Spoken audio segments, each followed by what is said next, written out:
the contents of Donald Trump's letter to Japan are entirely unacceptable. Itsunori Unadera, policy chief for Japan's ruling Liberal Democratic Party, says during a party meeting, quote, to notify Japan, a key ally like us, with nothing more than a single letter that looks like this is extremely disrespectful, and I feel a strong sense of indignation. Donald Trump is a terrible human being, he says. Let's take a look at what Prime Minister Ishiba says. Japan is furious. Japan's Prime Minister Ishiba says, quote, efforts toward more independence from U.S. reliance should be made.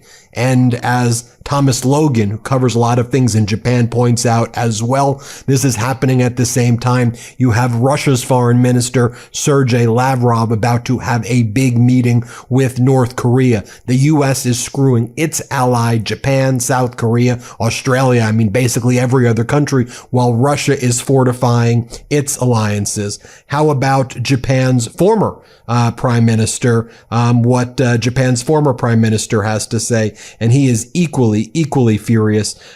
He goes, we cannot allow a country that seeks to impose its will through force to shape the international order. That is former Prime Minister Kishida. We can't have them as an ally anymore, is what they're saying. As I said at the outset, Japan is absolutely furious.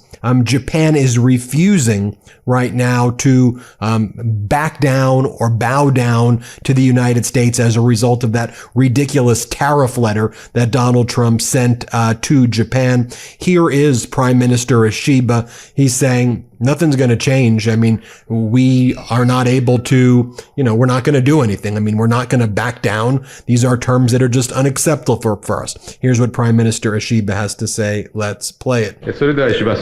At the current time, there are some points on which the United States and Japan cannot reach agreement, still remaining, and therefore no agreement has yet been made.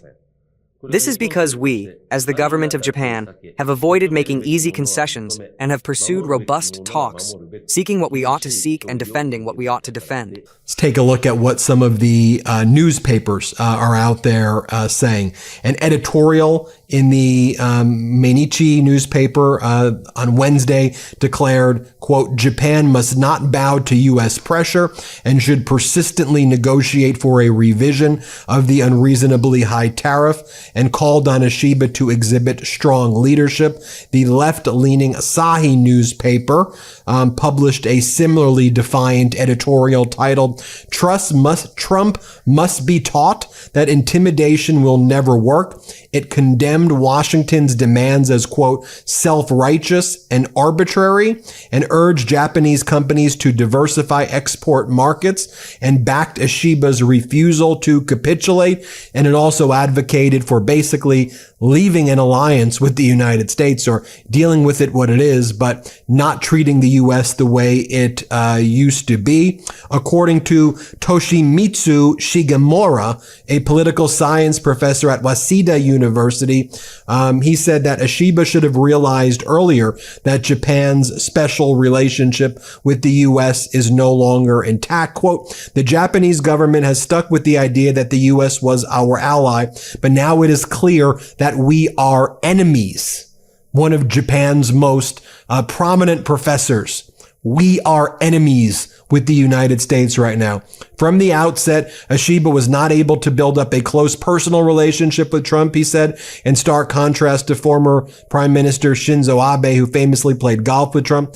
As well as Ishiba having little experience with foreign leaders in general, the Japanese government has found itself in a very difficult predicament to predict the behavior of the U.S. administration or grasp why it is for the first time using threats against a partner. I think I disagree a little bit there with the professor blaming Ishiba. I think Shinzo Abe would have had the similar thing. If you go and look at the polling right now, 80% to 85% of the Japanese people no longer support the United States or view the U.S. as basically a threat or something that could be a threat. And the reality is that I think if you back down to Trump and you sacrificed your national interests to go and play golf, and if you act like a puppet, I think that Japan would not be able to save face. Let me know what you think. If you're from Japan, put it in the comments below what you think. But I don't think they'd be able to be clobbered by Donald Trump and disrespected when Japan is a major trading partner of the United States and a major investor, the major investor. Japan, more than any other country, invests more money into the United States than any country. They're literally number one. Japan holds more U.S. Treasury bonds than any country by far, over $1 trillion, with I think China being next, and that's like $300 billion less than what Japan holds. Japan is the largest employer of Americans of any foreign country. About 1 million Americans work for Japanese companies. So the level of disrespect, you can't just back down. And Donald Trump's just saying crazy stuff and lies. He's saying that, it's the same thing what Trump's doing with Canada, right? Where Donald Trump's like, we can't make a deal unless you stop sending the fentanyl. So it's like, we can't make a deal because Canada's not sending the fentanyl. That's just based on a lie. Donald Trump's like, we can't make a deal with Japan unless Japan stops tariffing American automobiles. And Japan's like, we're not tariffing automobiles. Like, what the hell are you talking about? Just like, let's stick to the facts. Let me just show you. Here is how local Japanese media is talking about it when they refer to Donald Trump as a taco. Here, play this clip. Trump made a course correction in just one day, but what he seems to be conscious of is the recent trend in financial markets and American media, TACO, which stands for Trump Always Chickens Out. This is a coined term that mocks Trump, suggesting that in the end, he always gets scared and backs down. This time as well, there was speculation that as the 1st of August approached, he would once again postpone the implementation of tariffs. Let's dig into this article as well, as Prime Minister Ishiba calls Donald Trump's latest tariff war against Japan a battle for our national interests.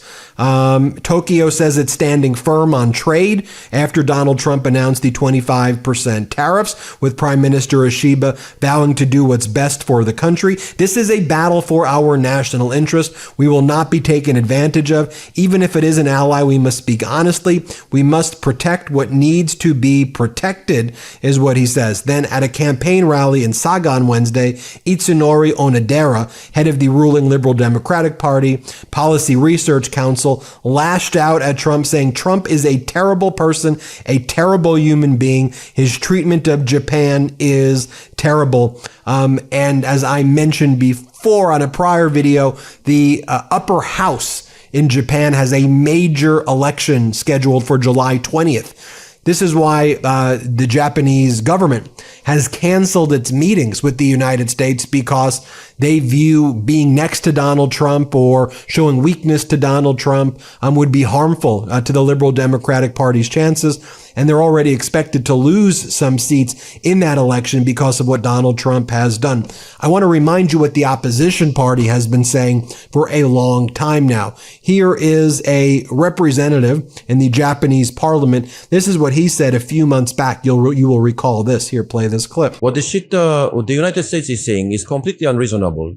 The logic is all over the place and there's no consistency. However, when Japan negotiates regarding what they're saying, well, to put it clearly, it's close to extortion by juvenile delinquents. If Japan gives in and follows their unreasonable demand, saying it's negotiation or a deal, it will set a bad precedent and create a negative example. If the extorter gains money once, it's certain that they will extort again. The formula itself is a complete mess. I wasn't great at math, but if that showed up in a math exam, it would definitely score 0. That's why, although Minister Akazawa is serious and capable, there is also concern about whether a serious person can handle it. Since they are not reasonable, they won't listen to reasonable things. Although I said every option, you absolutely must not provide information to an unreasonable opponent. If you get concessions that way, it will set a bad example. Anyway, please do not give in to the extortion from the US, though it's really bad to say it, but this is extortion.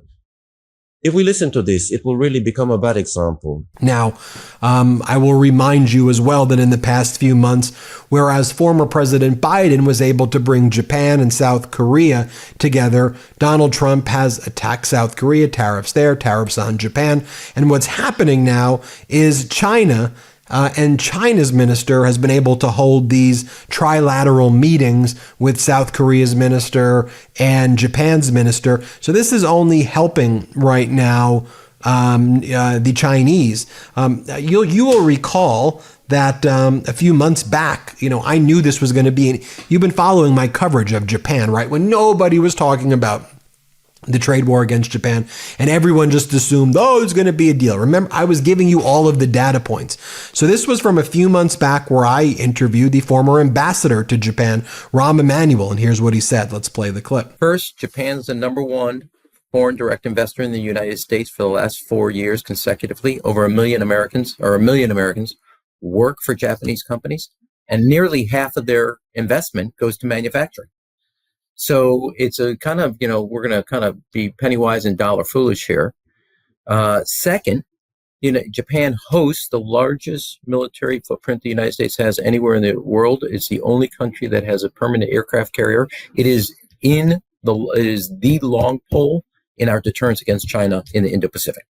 And so, nothing stays just in the economic lane. It's a relationship. So that means national security, diplomatic support, it means political support, and it means economic support and integration. Second, imagine this. When the United States wants to put further sanctions on China as it relates to export controls for high tech, the only way it's successful is Japan, Korea, Taiwan, the Dutch stand shoulder to shoulder with the United States. They're going to think real hard about whether we should stand with the United States or allow our companies to continue to export to China. So, relationships don't just have one lane. It's a series of things. You weigh equities against each other. So I think this is very short-sighted in this approach. There's a way you could have approached, as we did in years past, both when I worked for President Clinton, we did the 5 pillars on trade, etc. Japan now is the number one, as I said, number one foreign investor in the United States. Nearly 1 million Americans work for them. And of those, half are in the manufacturing industrial space. The exact jobs we want in the United States. And here's what he said as well. Play the clip. China is in the middle of having now had 2 meetings, both with Japan and Korea jointly on both the foreign policy diplomatic front and also on the trade front. So they're going to reap all the advantages that we had built between the United States, Japan, and Korea. And so we're literally hurting not only our allies, but hurting the credibility of our deterrence against our number one threat, China. Sorry about that. Speak to that because you negotiated that. Speak to that because I talk about it on the show a lot, how China's moving in and filling the void, both in terms of BRICS and also reaching out outside of BRICS with people and with countries that formerly allied with the U.S. Here's what you should note. Ever since the United States in Ukraine showed a weakness and a vulnerability towards Putin, that very week or a week later, China did an unprecedented naval exercise against Australia, our ally. They had to shut down civilian air traffic near Sydney. They did an unprecedented move against Japan in the Sea of Japan. They did it against Vietnam. They did it in the Philippine area, and they did it on Taiwan Straits. So they see weakness. Weakness invites aggression. You have to be smart about your deterrence, but it is not an accident that both while China is talking to Japan and Korea, which are very important allies, they project our power. They reinforce the basic message of the United States that we are a permanent Pacific power and presence. You can bet long on us versus China's theory. We're the rising power. The United States is declining power. You either get in line or you're going to get coercion. Now, finally, I will also just remind you of the August 18th, 2023 meeting that former President Biden did, bringing Japan and South Korea together. What contrasts between the utter buffoonery, malice, recklessness, stupidity of Donald Trump. Here, play this clip. It's the first ever standalone summit between the leaders of Japan and Republic of Korea and the United States.